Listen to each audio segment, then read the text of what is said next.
Hey guys, welcome to my channel. This is Shirani. Today I want to share my top 5 videos with you on YouTube. Coming in at number 5 is my guava jam. I made this recipe 5 years ago and it has 479,000 views. I'm starting here with 1 pound of ripe guava, and that's about 10 guava. I'm just cutting off both ends and then I'm going to slice them into smaller pieces before I put them on to boil.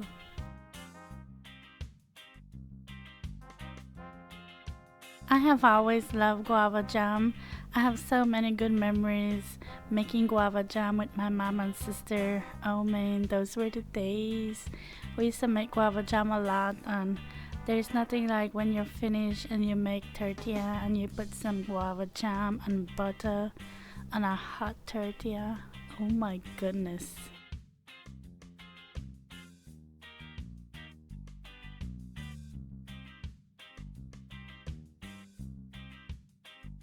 Now I'm going to cover this with water and I'm going to put it on to boil, and I'm boiling it for 30 minutes.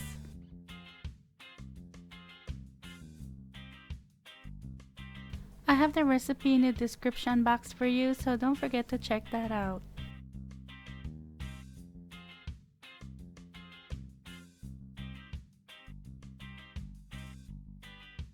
Now I'm using my potato masher to mash the guava, and this just helps speed up the process for when I have to put it through the strainer.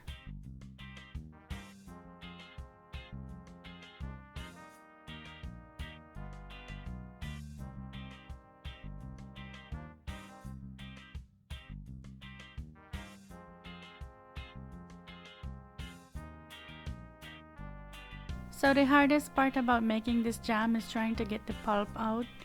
It will give your arm a little workout, I'm telling you, but it's worth it in the end. So you just gotta do this like a million times and you're good to go.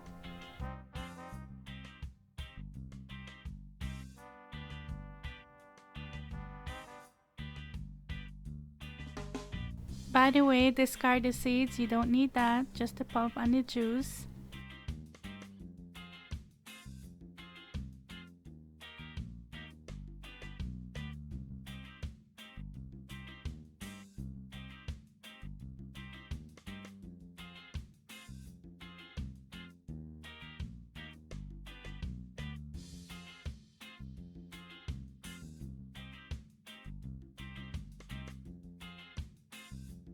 After I washed and dried my pot, I'm going to add back the pulp to it.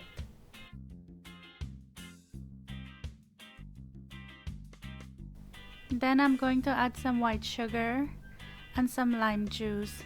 And this is 100% lime juice. This is not the juice from concentrate. You can use a fresh lime if you want to.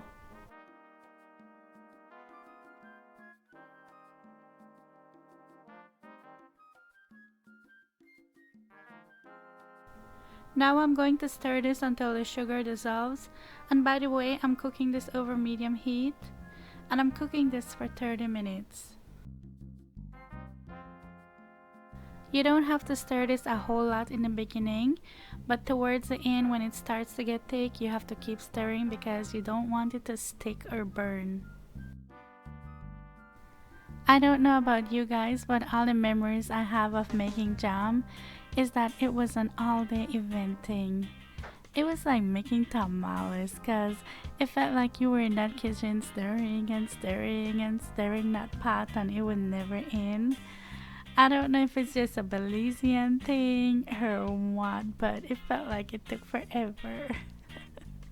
I think though it's because people used the juice and they didn't use the pulp, so you would have to cook it longer, and I feel like this way it's much easier and it has so much more flavor. While the jam was cooking, I had my bottle sitting in some hot water, and the reason I do that is when I put the hot jam in it, it won't break. After I took the bottles out, I put the lids in the hot water and left them in there until I was ready for it. As you can see here, it's getting thick, and that's where you want to test it to see if it's ready. Before I started, I put my plate in the freezer, so when I put the jam on it, it helps it to cool down faster. And what you want to do is just take your finger and run it right through the jam, and if it leaves a streak, you know it's ready. But if it runs together, that means you have to cook it some more.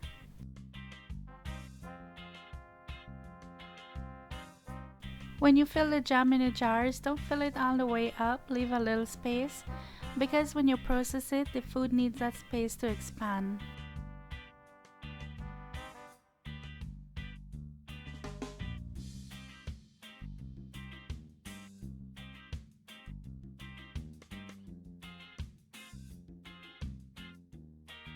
When you put on the seal and close the jars, you don't want to close it too tight, just fingertip tight.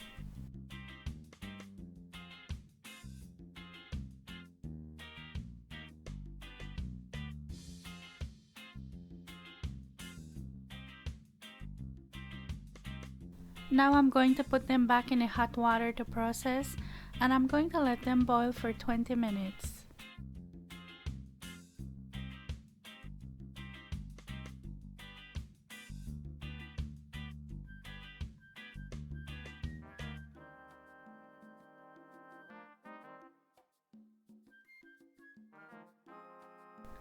The way to tell that your jars have sealed properly after you take them out of the water is when you hear the lids pop.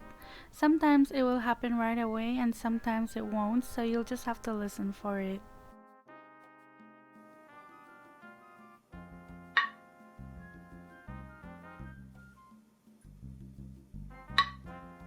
After you hear that, then you can go ahead and seal it really tight.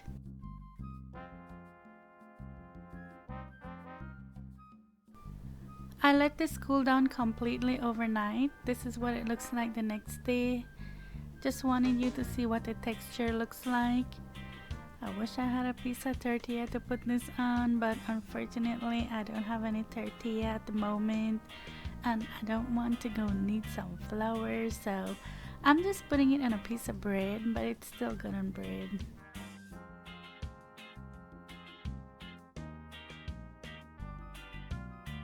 I have another recipe coming out, and it's an easier way to make guava jam, so keep an eye out for that.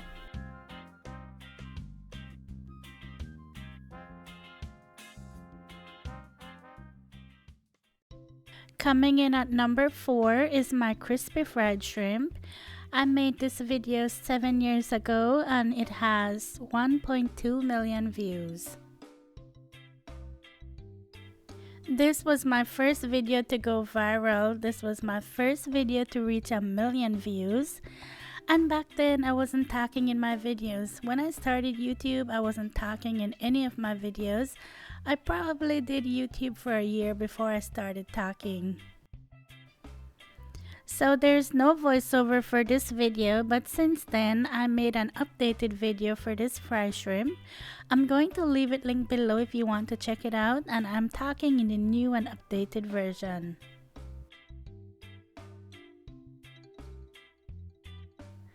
Oh my gosh, I was so scared to talk in my videos. In the beginning, I think I did YouTube for a whole year before I started talking in my videos, and that's just because, it felt uncomfortable. I feel like people wouldn't understand me with my accent. I mean, I still don't like talking in my videos, but I'm more comfortable now.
This is still my all-time favorite fried shrimp recipe.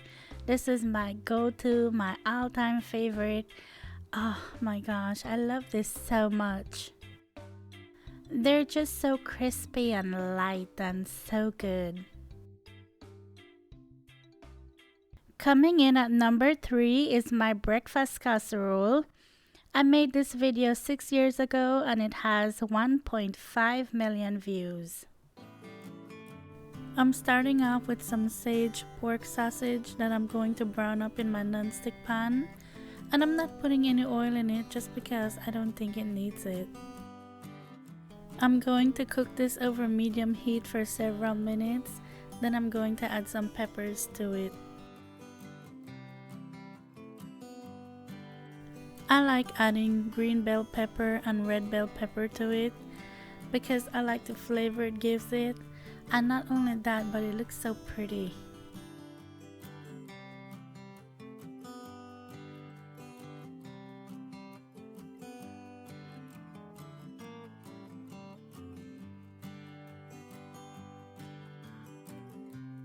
Let that cook a few more minutes just so the peppers could soften a bit.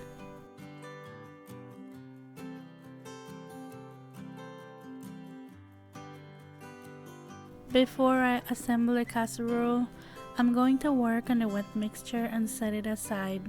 I'm starting off by whisking some eggs in my bowl. And I'm going to add some black pepper, salt, and garlic powder to that. I'm also adding some whole milk. If you want, you can also substitute evaporated milk for whole milk. I make it with either one, it all depends on how I feel, but they both taste good. Okay, so it's time to put this together. I'm using a 9x13 casserole dish, and I'm just using cooking spray to grease the pan. My first layer is going to be the hash browns, and I'm just using a country style hash browns. I'm just doing half of it on the bottom because I'm doing 2 layers.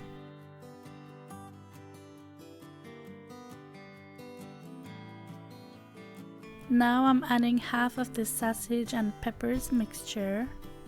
Doesn't that look pretty? Doesn't that look like Christmas morning to you? You can make this for Christmas, Thanksgiving, I mean any time of the year, but to me this just like, it's better around the holidays. So you might impress some people. They might never leave your house.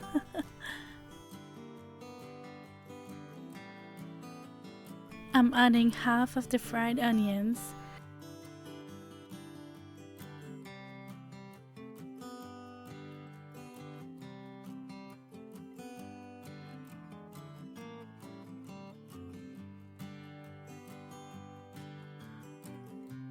Then I'm going to put a mixture of cheddar cheese on top.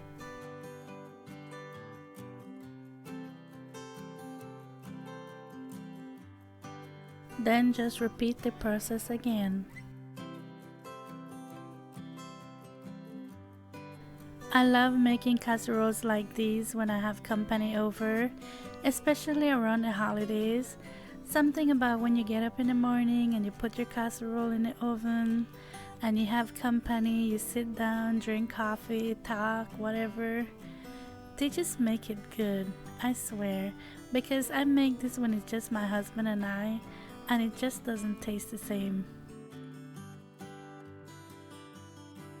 I forgot to put my hot sauce in my egg mixture, so I'm just doing that now, and I'm just using my Belizean hot sauce, my Marie Sharps. But you can use whatever you want in yours, and you can put as much as you want. It's up to you. Now I'm just going to pour this over everything and I'm done for the night. So usually I would make this before I go to bed, and then in the morning I'll just take it out and bake it. I just use a fork to push things down just to make sure everything gets covered.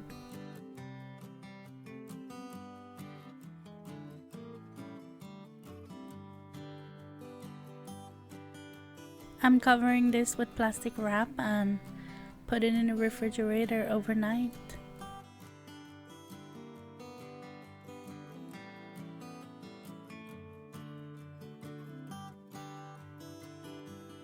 Okay, so the next morning before you bake this, you want to take it out at least 20 to 30 minutes before you bake it.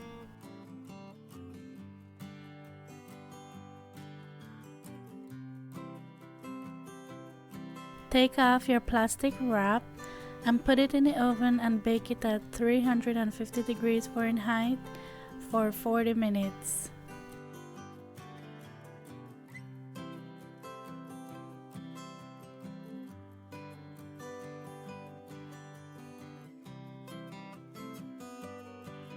After 40 minutes, I use a knife to test it, and I could see that it still has a little bit of liquid in it, so I still want it to bake some more. So I just put some foil over it and I'm going to bake it for 10 more minutes, and the foil just helps it so it doesn't get too brown on top.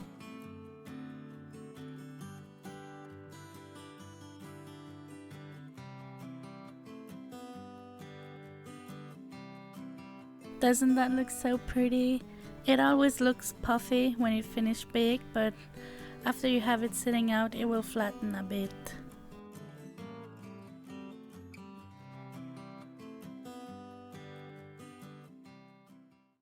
Coming in at number 2 is my coleslaw video. I made this video 3 years ago and it has 2 million views. For this recipe, you're going to need 1 pound of cabbage or a quarter of a large cabbage. I'm going to cut this as thin as I can get it. I don't know about you, but I don't like big thick pieces of cabbage in my coleslaw. As always, I'm going to have the exact measurements listed in the description box below for you. After I cut the cabbage into thin shreds, I like to take the knife and cut it down the middle just so the pieces are not so big.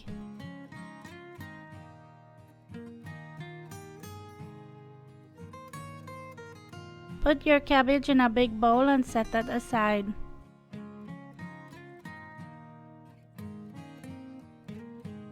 Next, you're going to need 2 carrots, and I like to peel my carrots, and I'm just using my grater and I'm using the back side with the big holes to grate it. I like to grate it in the same bowl with the cabbage, that way I don't have to dirty an extra thing. I mean, who likes to do dishes, right?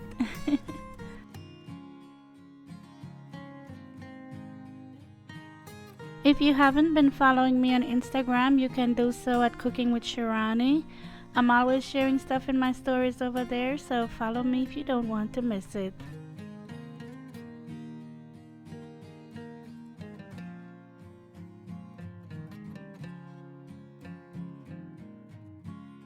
Be sure to clean your grater off and get everything out. You don't want to leave anything behind.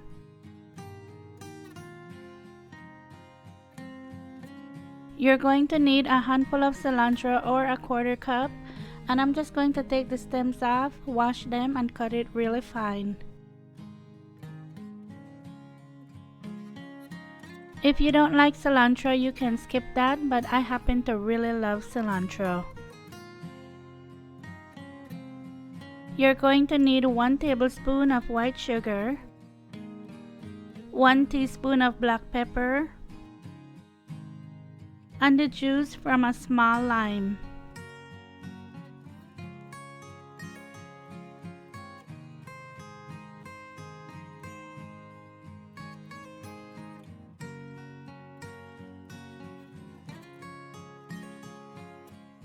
Toss that really well until everything is mixed together. I only learned about putting cilantro and lime juice in my coleslaw from one of my sweet besties, Sham. And ever since I've been doing that, I just love it so much and I haven't stopped, so thank you, Sham.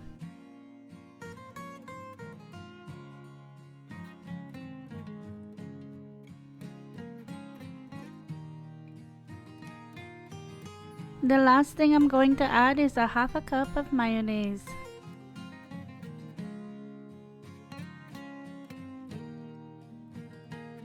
Give that a good mix so everything could get coated with the mayo. If you like coleslaw, give this video a thumbs up. I personally love coleslaw. To me, there's nothing that tastes better than some fresh homemade coleslaw with some homemade barbecue. Daddy makes the best barbecue. I wish I could have some of him barbecue right now. And some nice homemade hot flour tortillas. That is heaven to me.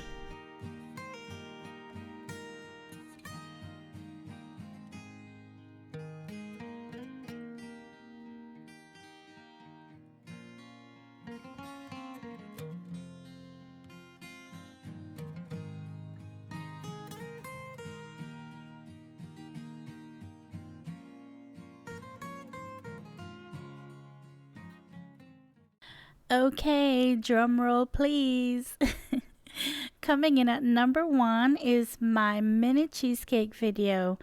I made this video 5 years ago and it has 2.9 million views. For this recipe, you're going to need 1 package of Maria's biscuit or cookies depending on where you're from. I'm going to add this to my food processor and I'm going to pulse it until it gets really fine. For those of you who are not familiar, we call cookies in Belize biscuit. Growing up, we didn't have a food processor, so my mom would always put the biscuit in a bag and use a rolling pin to crush it until it gets really fine.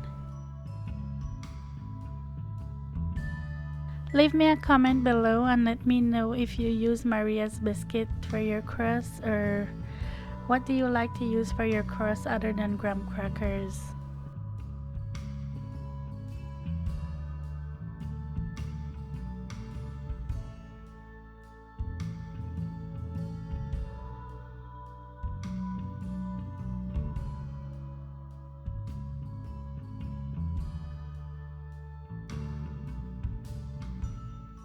Next, I'm going to add some sugar to the biscuit to sweeten it a bit, then mix it together.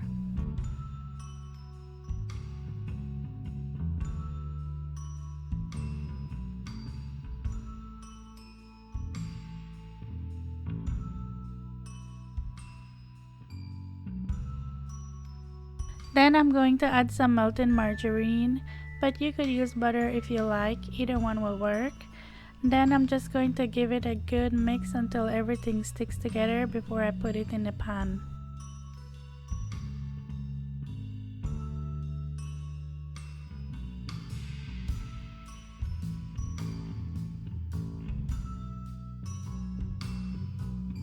I have a 12-cup muffin pan here that I line, and I'm just going to evenly distribute the mixture in the pan.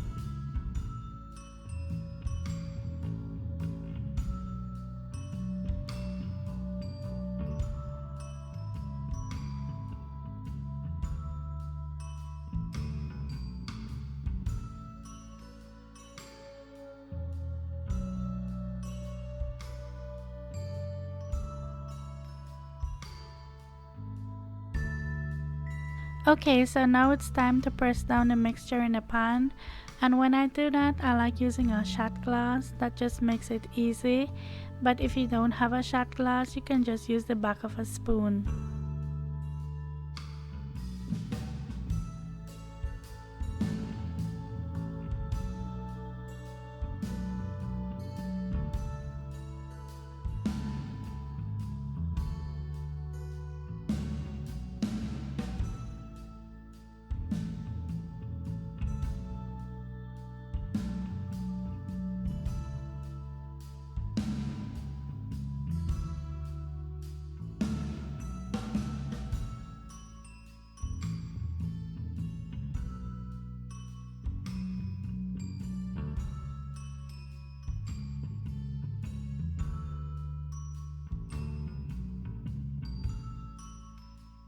For the filling, you're going to need 2 packages of cream cheese.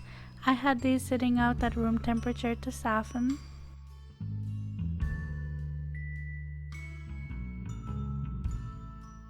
Make sure you get every bit of cream cheese off the package because you can't afford to waste it.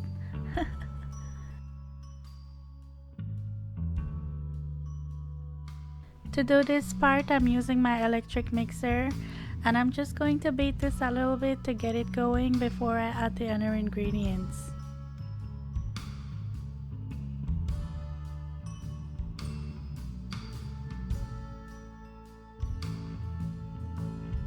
Now I'm going to add some white sugar and vanilla and beat that some more.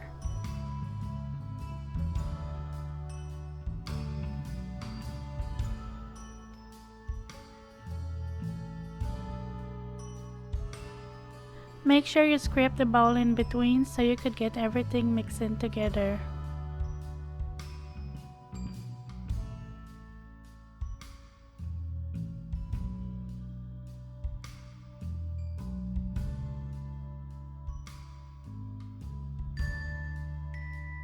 Then lastly, I'm going to add 2 eggs, but I'm beating them in one at a time.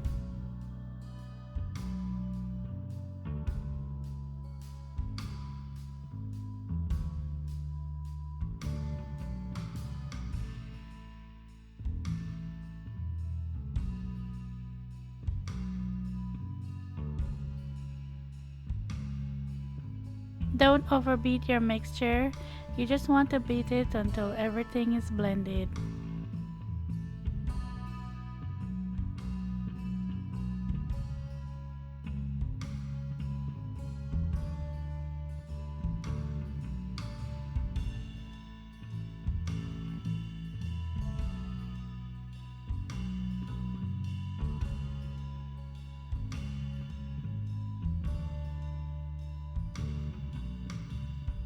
Now I'm going to evenly spoon the mixture over the crust.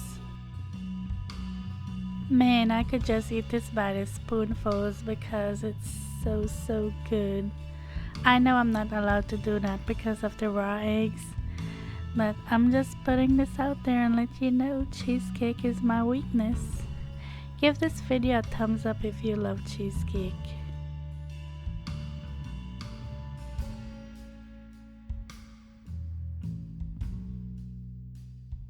Bake this at 325 degrees Fahrenheit for 20 to 22 minutes.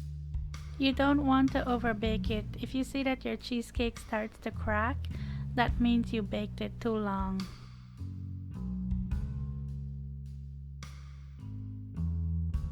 It should have a slight jiggle to it, and it will puff up when it bakes, but when it cools down, it will flatten a bit.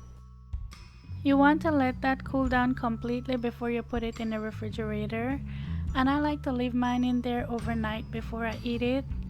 Something about that overnight setting just does something to the flavors.